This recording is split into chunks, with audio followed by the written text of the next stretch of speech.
Summer garden की अगर आप तैयारी करना चाह रहे हैं तो ज़्यादा मुश्किल काम नहीं है। तो मैं आज आपको बताऊंगी कि एक गमले में कई तरह के पौधे कुछ खिल रहे हैं और कुछ तैयार हो रहे हैं। तो ये गुडेशिया देख रहे हैं, खूबसूरत गुडेशिया 28 तारीख है आज, और ये बहुत ही अच्छे से इतने लंबे टाइम से ये मेरे गार्डन में खिल रहे हैं। इतने सारे बर्ड्स आए हुए हैं, बहुत ही प्यारे खूबसूरत लगते हैं। तो चलिए इस पे गुडेशिया पे बात ना करते हुए चलते हैं ज़रा मुद्दे पे। नमस्कार जी, मैं मंजू। जो मेरे बहन भाई समर गार्डन तैयार करना चाहते हैं तो उनके लिए मैं कुछ एक टिप्स दूंगी। तो फिक्र करने की उनको ज़रूरत नहीं है। उनके गार्डन में खूब सारे जो प्लांट्स होंगे, अभी खिल रहे होंगे, और फूल जो खिल रहे होंगे, और प्लांट्स उनके कुछ तैयार भी हो रहे होंगे, और आने वाले कुछ टाइम के बाद उनके गार्डन में जो खूब सारे गमले उनके खाली होने हैं। क्योंकि विंटर के टाइम जो है हमारे गार्डन में कई तरह के फूल होते हैं, और वैसे तो समर में भी कई तरह के होते हैं, पर विंटर में तो बहुत ही तरह के होते हैं। क्योंकि उस टाइम ज़्यादा मेहनत नहीं करनी पड़ती है, पानी वगैरह भी कम देना पड़ता है, और मौसम भी अच्छा होता है। तो फिर मैं अपना बता रही हूँ कि मैं खूब सारे कई तरह के पौधे लगाना पसंद करती हूँ। तो समर में भी जो है अब वो पोट्स हमारे खाली होने हैं। तो समर के लिए अगर तैयारी कर रहे हैं तो उनमें हम किस तरह के जो कैसे कैसे पौधे, जो ये तो मैंने शेयर किया हुआ है, तो ज़रा मैं दिखाती हूँ। एक पोट है और उसमें कई तरह के पौधे। तो क्या काम आपने करना है। तो ये खूबसूरत ओलियंडर देख रहे हैं, इसमें मैंने स्पॉट भी लगाई है, पर इतने फूल इसमें भरे हुए हैं कि ये लुढ़क जा रहा है। तो चलिए इस पे बात ना करते हुए अब चलते हैं हम मुद्दे पर।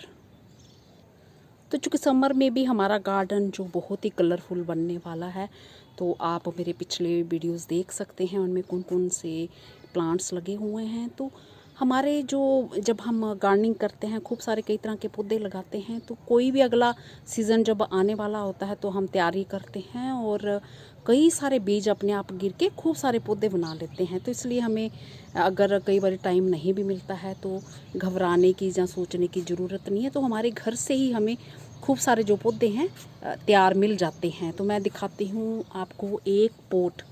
ऑयल जो कंटेनर है, ऑयल का डिब्बा है, ये ऑयल का डिब्बा देख रहे हैं 5 लीटर वाला। तो इसमें 6 तरह के पौधे तैयार हो रहे हैं मेरे यहाँ। तो जो मैंने खुद ग्रो किया था वो तो ये जो पर्सलेन ये सॉरी पार्चुलका मोस रोज़ देख रहे हैं। तो ये हमारे तैयार हो रहा है, और इसको क्या करना है, हमने इसकी पिंचिंग जैसे करनी है। यहाँ से जैसे कट कर दिया तो ये कटिंग्स इसकी लगा देनी है, और इसकी फिर खूब सारी घनी घनी ग्रोथ होनी है आने वाले टाइम के लिए, गर्मियों के लिए तैयार। तो ये एक हो गया। और ये अभी जो मेरे ये एनुअल क्रिसैंथेमम खिल रहा है, तो ये मैंने बिल्कुल भी ग्रो नहीं किया। इस कंटेनर में सिर्फ मैंने एक ही पौधा जो ये पार्चुलका मोस रोज़ ग्रो किया हुआ था, तो लास्ट ईयर का है। तो इसमें सीड गिर के ये अपने आप ही ये ग्रो हो गया है। हालांकि इसको ज़्यादा खुराक नहीं मिल रही है और खिलने का टाइम है, तो इसलिए ये पौधे की हाइट छोटी रही, और इस अच्छे से खिल रहे हैं, और इन्हें हम खिलने देंगे। और इस पे बर्ड्स भी खूब आ रहे हैं। तो ये 2 तरह के हो गए। और तीसरा ये धतूरे का प्लांट, ये भी इस पोट में जो खुद ब खुद निकला, और इस पे भी ये देखिए बर्ड्स आ रहे हैं अभी, और बहुत अच्छी ग्रोथ है इसकी। और एक फूल जो है ये कल खिला हुआ था, कल शाम के टाइम खिला हुआ था, और अभी ये कुछ टाइम पहले ही ये बंद हुआ है। और इसे भी हम चलने देंगे, खिलता रहेगा तो खिलता रहेगा। ये 3 तरह के हो गए, तो ये खिल रहे हैं, और बाकी 4 तरह के आने वाले टाइम के लिए। वैसे तो ये विंका मेरे गार्डन में खूब सारे अभी भी ये खिल रहे हैं। ये कुछ एक पोट मैंने रखे हैं, बाकी तो मैंने कुछ रखे ही नहीं हैं। तो ये बिना मेहनत के खूब सारे ये अपने आप ग्रो होके खिल रहे हैं। और कुछ एक ये देखिए, तो मैंने 3 तरह के बता दिए, और 4 तरह के ये विंका जो हमारे अपने आप ही सीड गिरा हुआ, और इनके छोटे छोटे पौधे आपको किसी न किसी गमले में मिल ही जाएंगे, ज़रूर देखें। तो ये 4 तरह के हमारे हो गए। इनको हम बड़ा ऐसे होने देंगे इसी गमले में तो कोई फ़र्क नहीं पड़ता। तो ये फिर जब थोड़े बड़े हो जाएंगे तो जब हमारे कुछ दिनों बाद गमले खाली होने हैं तो उनमें हम इन्हें ट्रांसप्लांट कर सकते हैं। तो 1 2 3 4 तरह के हो गए और 5 तरह के 6 तरह के मैंने गिने थे। और ये जो मैक्सिकन पिटूनिया, ये भी इसके भी ये खूब ये पौधे छोटे छोटे छोटे निकल रहे हैं। ये साइड पे देख रहे होंगे, ये छाया पड़ रही है गमले की। ये मेरा हाथ जहाँ मैंने उंगली लगाई है तो ये भी निकल रहे हैं। इनको भी हम होने देंगे।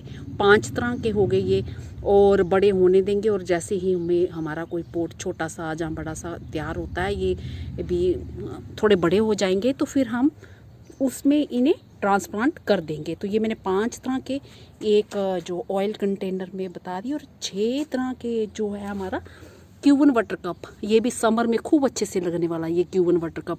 इसके भी खूब सारे पौधे आपको मिल जाएंगे। और ये देखिए विंका के छोटे छोटे छोटे छोटे अभी निकल रहे हैं। तो ये सब गर्मियों के निकल रहे हैं। तो ये 6 नंबर पे क्यूबन वाटर कप, इसे भी हम निकालेंगे।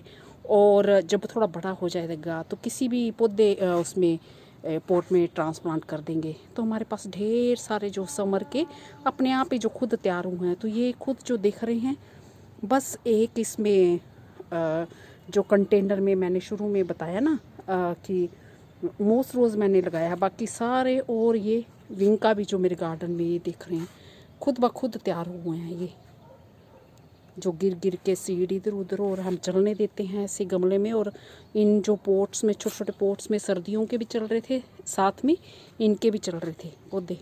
तो ये हैं इस तरह से।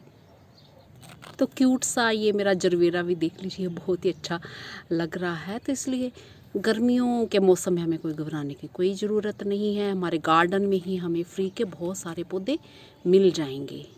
और ये बोगनविलिया तो साल भर किसी भी मौसम में ये खिलते ही रहते हैं। इसने पहले भी फूल दे दिए और अभी भी पत्ते नहीं हैं, बस फूल ही फूल इस पौधे पे नज़र आ रहे हैं। ये मैंने साइड पे लगा दिया था पौधा। और इस बोगनविलिया पे भी खूब खिलने लगे हैं, जो दिसंबर महीने से खिलना शुरू हुआ था। बस कुछ एक दिन अभी बंद हुआ और फिर से ढेर सारे फूल। तो देखा, इस तरह से हमारे जो अगला आने वाला सीज़न जो बहुत गर्मी रहती है उसमें भी खूब सारे जो फ्लावर्स हैं बने रहेंगे। इसी के साथ नमस्ते जी, शुक्रिया।